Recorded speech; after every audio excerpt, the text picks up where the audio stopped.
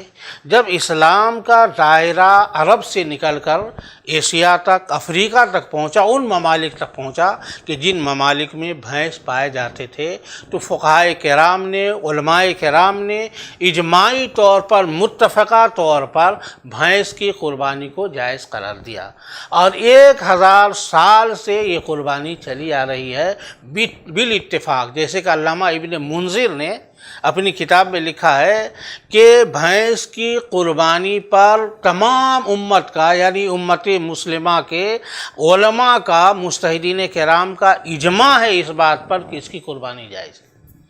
آپ نے حدیث نہیں سنی کہ یہ امت کبھی بھی گمراہی پر جمع نہیں ہو سکتی؟ تو 1000 سال سے یہ امت جو بھینس کی قربانی کو جائز قرار دے رہی ہے، قولاً بھی عملاً بھی، یہ سارے کے سارے لوگ ایک ناجائز چیز پر جمع ہو گئے؟ ایسا نہیں ہوتا۔ جو حضرات ویڈیو بنا کر یہ کہہ رہے ہیں کہ بھینس کی قربانی جائز نہیں ہے، خود وہ جن کی اتباع کرتے ہیں، ان کے پیشوا جو ہیں، ان کے اوپر کے دیکھ لیجئے تو سارے لوگوں نے متفقہ طور پر اس بات کے قائل ہیں کہ قربانی کرنا جائز ہے، بھینس کی قربانی جائز ہے۔ اب آئیے دیکھتے ہیں علماء کرام کو۔ حضرت حسن بصری رضی اللہ تعالیٰ عنہ، ان کو جانتے ہیں، تابعی ہیں، صحابہ کے بعد تیسرے نمبر پر اللہ کے رسول، صحابہ کرام، اس کے بعد تابعین کرام، تابعی ہیں حضرت حسن بصری۔ یہ صاف صاف فرماتے ہیں کہ الجوامیس بمنزلۃ البقر، بھینس کا حکم بقر کے حکم کی طرح ہے، یعنی یہ بھی اسی کی ایک قسم سے ہے، یعنی جو احکام بقر پر لاگو ہوں گے وہ تمام احکام اس پر بھی لاگو ہوں گے۔ یہ حضرت حسن بصری ہیں۔ اور ابھی آپ نے سنا کہ حضرت ابن منذر نے تو اس پر اجماع کا دعویٰ کیا اور کہا اجماع ہے۔ اب آئیے جو اہل سنت والجماعت کے متفقہ جو 4 امام، مشہور و معروف امام ہیں، امام ابو حنیفہ ہیں، امام شافعی ہیں، امام مالک ہیں، امام احمد بن حنبل ہیں۔ آپ ان میں سے دیکھیے گا تو امام مالک مدینہ ہی کے رہنے والے، عرب ہی کے ہیں۔ حضرت امام شافعی عرب ہی کے ہیں۔ اس کے علاوہ امام احمد بن حنبل بغداد، امام ابو حنیفہ، یہ چاروں امام کہ جن کے متبعین پوری دنیا میں موجود ہیں، جو اہل سنت والجماعت کہلاتے ہیں، ان میں سے ہر ایک کے یہاں متفقہ طور پر اس کی بھینس کی قربانی جائز ہے۔ دیکھ لیجئے صرف ایک عبارت ہم پیش کر رہے ہیں۔ فقہ حنفی کی ایک مستند کتاب ہے بدائع الصنائع، اس میں بھی یہی قرار دیا ہے الجاموس نوع من البقر، بھینس بقر کی ہی ایک قسم ہے۔ فقہ شافعی میں آ جائیے، اس میں کہا الابل والبقر یشمل الجاموس، اونٹ اور بقر یہ بھینس کو شامل ہے۔ امام احمد بن حنبل رحمۃ اللہ علیہ سے کسی نے پوچھا کہ امام احمد بن حنبل کیا بھینس کی قربانی میں 7 حصے ہو سکتے ہیں؟ تو آپ نے صاف صاف فرمایا کہ مجھے اس میں کسی کا اختلاف کا علم نہیں ہے، یعنی سارے لوگوں کا اتفاق ہے کہ اس میں 7 لوگوں کی طرف سے اس کی قربانی، ایک بھینس کی قربانی ہوتی ہے۔ یہ امام احمد بن حنبل خود ہی کہہ رہے ہیں۔ فقہ مالکی میں علامہ دسوقی، ان کی شرح کبیر بہت مشہور کتاب ہے، فقہ مالکی میں بہت مستند کتاب مانی جاتی ہے، اس میں بھی انہوں نے یہی کہا ہے فی البقر مرادہ ما یشمل الجاموس، بقر مراد ہے اور بقر میں جاموس بھی شامل ہے، یعنی بھینس بھی شامل ہے۔ تو یہ اہل سنت والجماعت کے جو 4 امام ہیں، ان کے نزدیک یہ ہے۔ تو یہ تمام لوگ 1000 سال سے یہ بدعت والا کام کر رہے ہیں۔ آپ آج آ کر 100 سال، یہ 100 سال کے اندر کی بات ہے، اس سے پہلے کسی نے کہیں بھی نہیں ملے گا، اس 100 سال سے پہلے آپ تاریخ اٹھا کر دیکھ لیں تو کسی نے نہیں کہا ہے کہ بھینس کی قربانی بدعت ہے اور اسلام میں نئی چیز ہے۔ یہ تو حقیقت تو یہ ہے کہ آپ 100 سال سے کے اندر یہ بات اٹھا رہے ہیں، تو حقیقت تو یہ ہے کہ آپ بدعت والا کام کر رہے ہیں۔ آپ دین کی نئی تشریح اپنی طرف سے کر رہے ہیں کہ جاموس شامل نہیں ہے تو بھینس کی قربانی جائز نہیں ہے، تو یہ نئی بات تو آپ نے اٹھائی ہے۔ تو حقیقت میں بدعت والا کام تو آپ نے کیا ہے، نہ کہ سلف صالحین نے۔ اللہ کے رسول صلی اللہ علیہ وسلم کی ایک حدیث بھی ہے ما راہ المسلمون حسنا فہو عند اللہ حسن، کہ تمام مسلمان جس کو اچھا سمجھیں، جس پر اتفاق کر لیں، وہ اللہ کے نزدیک بھی متفق ہے۔ ایک بات اور ہے کہ دیکھیے یہ اصول صرف ہمارا نہیں، جو لوگ کہتے بھینس کی قربانی جائز نہیں ہے ان کے نزدیک بھی یہ اصول مسلم ہے۔ ان سے پوچھیے کہ یہ آپ کی دلیل کیا ہے، بھینس کی قربانی جائز نہیں ہے، یہ دلیل کیا ہے؟ تو دلیل میں خالی یہ دیتے ہیں کہ حضور نے نہیں کیا، صحابہ نے نہیں کیا، یہی دلیل۔ تو ان سے پوچھیے کیا آپ کے نزدیک یہ اصول ہے کہ صحابہ اور نبی جو کام نہ کریں وہ بدعت ہو جائے؟ تو ان کا نہ کرنا یہ ناجائز ہونے کی دلیل ہے۔ اگر یہ بات ہے تو بہت ساری چیزیں خود آپ کے ارد و گرد، آپ کے آپ کے سامنے جو خود آپ استعمال کر رہے ہیں وہ بہت بدعت کا، تو آپ مجموعہ ہو جائیں گے، خود آپ بدعت کا مجموعہ ہو جائیں گے۔ اگر یہ دلیل ہو جائے کہ جو حضور کے زمانے میں نہیں ہے، صحابہ کے زمانے میں نہ ہو تو وہ بدعت ہو جائے، تو آپ بدعت کا مجموعہ ہو جائیں گے۔ دوسری بات یہ ہے کہ اصل مباح، ہر چیز کی اصل ہے مباح، جائز۔ اصل پر کبھی دلیل کی ضرورت نہیں ہوتی ہے، ہمیشہ دلیل کی ضرورت ہوتی ہے غیر اصل کے لیے۔ تو جائز کے لیے دلیل کی ضرورت نہیں ہوتی ہے، حرام قرار دینے کے لیے، ناجائز قرار دینے کے لیے دلیل کی ضرورت ہوتی ہے۔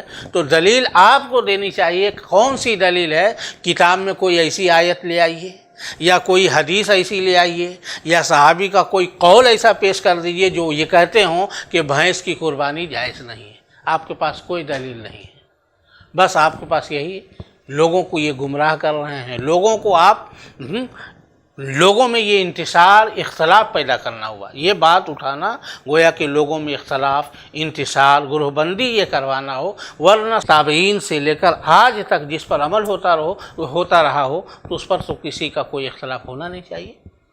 لہٰذا اس سے ظاہر یہ ہوا کہ آپ بھینس کی قربانی بلا شبہ کریں، اور بھینس میں 7 حصے ہوتے ہیں، وہ 2 سال کا اگر بھینس ہو تو اس میں قربانی کریں۔ ایسے لوگوں کی بات کے پیچھے آپ نہ پڑے، آپ اللہ کی رضا کے لیے کریں۔ حلال جانور ہے، جائز جانور ہے، اس کی قربانی جائز ہے۔ سبحان اللہ، بہت ہی اچھا جواب دیا مفتی صاحب قبلہ آپ نے، اور بدعت کے معنی مفہوم کو بھی سمجھانے کی کوشش کی کہ اگر بدعت کا وہ معنی لیا جائے کہ بدعت کا مطلب یہ ہو کہ نبی کریم صلی اللہ علیہ وسلم کے زمانے میں جو چیز نہیں پائی جا رہی تھی، جو طریقہ نہیں پایا جا رہا تھا، وہ طریقہ بعد میں پایا گیا تو اس کو بدعت قرار دے دیا جائے۔ تو ایسی صورت میں بہت ساری چیزیں جو ہمارے ارد و گرد ہے وہ بدعت ہو جائے۔ جیسے نبی کریم صلی اللہ علیہ وسلم کو دیکھ لیجیے، خود حضور اسلام نے متعدد جگہ کا سفر کیا ہے۔ اس زمانے میں حضور جو سفر کر رہے تھے، یا تو اونٹ سے سفر کر رہے تھے، یا گھوڑے سے سفر کر رہے تھے، یا گوشت دراز سے سفر کر رہے تھے، یہی عام استعمال کی چیزیں تھیں۔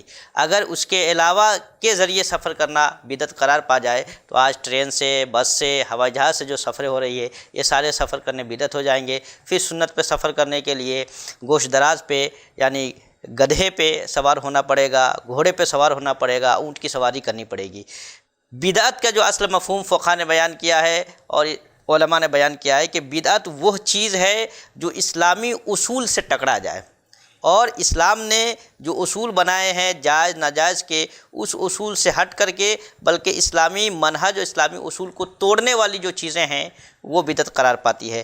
بہت اچھی تفصیل آپ نے بھینس کی قربانی کے حوالے سے بیان فرمائی ہے کہ بھینس کی قربانی جائز ہے۔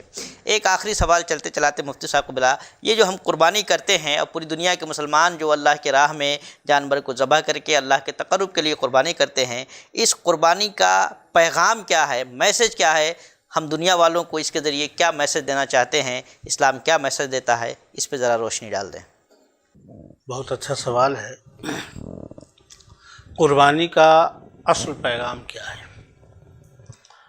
تو جیسا کہ ابتدائی میں ہم نے کہا کہ اللہ کے نبی نے ارشاد فرمایا کہ حضرت ابراہیم کی سنت ہے۔ ابراہیم علیہ السلام نے جو قربانی کی اسی کی یادگار ہیں، انہی کی یہ سنت ہے۔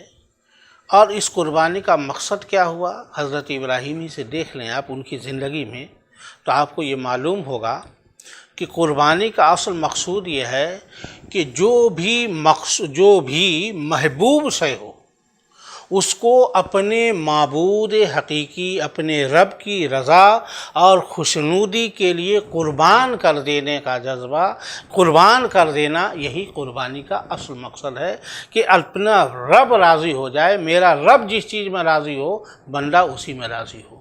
چاہے وہ مال کی قربانی ہو، چاہے جان کی قربانی ہو، چاہے اولاد کی قربانی ہو، اپنے رب کی رضا کے لیے ہر وقت ہر طرح کی قربانی دینے کے لیے انسان تیار رہے۔ یہ سبق ملتا ہے حضرت ابراہیم کی زندگی میں۔ دوسری بات، قربانی کا مقصد ایک مقصد ہے ایثار کا جذبہ پیدا کرنا، اپنی پسند کو اللہ کی مرضی کے سامنے قربان کر دینا۔ غربا پروری ہے، یکجہتی ہے۔ ایک سنے ہوں گے آپ کہ عید کے دن اور بقرعید کے جو 3 ایام ہے، ایام تشریق، ان میں روزہ رکھنا منع ہے۔ اس کی وجہ کیا ہے؟ اس کی وجہ بیان کیا جاتا ہے کہ اللہ نے اس دن فرمایا کہ یہ آج کے دن سارے لوگ ہمارے مہمان ہیں، اللہ کے مہمان ہیں، اور دستور ہے، دنیا کا بھی دستور ہے کہ مہمان کی ضیافت اچھی طریقے سے ہونی چاہیے۔ قربانی کا ایک مقصد یہ ہے کہ وہ بیچارے جو سال بھر اس طرح کی چیز کھانے سے معذور ہیں، جو اتنی ان کے پاس مال نہیں ہے، وہ نہیں کھا پاتے ہیں آسانی کے ساتھ، تو اس قربانی کا مقصد ایک جذبہ ایثار بھی ہے کہ قربانی کے جانور کے جو گوشت ہوں وہ گوشت ان غریبوں تک دیا جائے، ان فقیروں تک دیے جائے، ان لوگوں تک پہنچایا جائے کہ جن کے گھر میں جن کے بچے سال بھر نہیں کھا پاتے ہیں یا اتنی وسعت نہیں ہے جو کھاتے ہیں، تاکہ سارے لوگ کھائیں، محبت کا جذبہ قائم ہو۔ تو قربانی کا اصل پیغام جذبہ ایثار ہے۔ ناظرین کرام، یہ تھے حضرت علامہ مفتی محمد رحمت علی مصباحی چشتی قادری دامت برکاتہم القدسیہ، جو قربانی کے حوالے سے متعدد سوالوں کے جواب دے رہے تھے۔ آج کی مجلس میں ہم نے یہ جاننے کی کوشش کی کہ قربانی کی اہمیت کیا ہے، قربانی کے لیے جانور کس کیفیت کے ہونے چاہیے، اور کون کون سے جانور ہیں جن کی قربانی کر سکتے ہیں، اور ایک ابھرتا ہوا سوال جو لوگوں کے اندر کنفیوژن پیدا کر رہا تھا کہ بھینس کی قربانی جائز ہے یا نہیں ہے، اس پہ بڑی تفصیل سے مفتی صاحب قبلہ نے روشنی ڈالی ہے۔ تو آج کی یہ گفتگو ہم یہی ختم کرتے ہیں۔ مزید انشاءاللہ تعالی پھر دارالفتاء عارفیہ سید سراوا اور میں سوال و جواب لے کر کے ہم حاضر ہوں گے۔ جب تک کے لیے ہم آپ سے رخصت چاہتے ہیں۔ آپ کا میزبان آفتاب رشک مصباحی۔ السلام علیکم ورحمۃ اللہ وبرکاتہ۔ يا أيها الذين آمنوا أطيعوا الله وأطيعوا الرسول وأولي الأمر منكم